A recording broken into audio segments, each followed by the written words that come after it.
Չինաստանի քիմիական գործարանում տեղի ունեցած պայթյունի հետևանքով առնվազն 5 մարդ մահացել է, 6-ը անհետ կորած են։ Տեղական լրատվամիջոցների տեղեկություններով որոնողափրկարարական աշխատանքները դեռ շարունակվում են։ Պայթյունի հետևանքով վիրավորվել է ևս 19 մարդ։ Հարավային Կորեայի Պոհան քաղաքի մերձակայքում կործանվել է ռազմածովային ուժերի պարեկային օդանավ, որում գտնվել է 4 մարդ, օդանավը բախվել է լեռանը։ Ռուսաստանը պատրաստ է խոցել գերմանական հրթիռները եւ հարվածել այն վայրերին, որտեղից դրանք բերվել են, հայտարարել է Պետդումայի պաշտպանության կոմիտեի ղեկավար Անդրեյ Կարտապոլովը։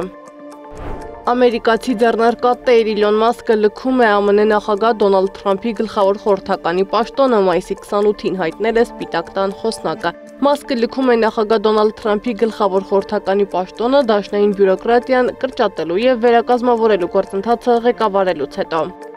Միացյալ Նահանգների վարչակազմի ղեկավար Դոնալդ Թրամփը պատրաստ է մասնակցել Ռուսաստանի նախագահ Վլադիմիր Պուտինի եւ Ուկրաինայի նախագահ Վլադիմիր Զելենսկիի հետ հանդիպմանը։ Ամերիկացի առաջնորդը դա հաստատել է Սպիտակ տանը լրագրողների հետ զրույցում։ Եվրամիության խորհուրդը ընդունել է իրավական ակտեր, որոնք պաշտոնապես հաստատում են Սիրիայի դեմ տնտեսական պատժամիջոցների չեղյալ հայտարարելու որոշումը։ Ցուցակից հանվել է 24 կետ, այդ թվում երկրի կենտրոնական բանկը, նաև նավթի արդյունահանման եւ բամբակի վերամշակման ոլորտներում գործող ընկերությունները, հայտնում է Reuters-ը։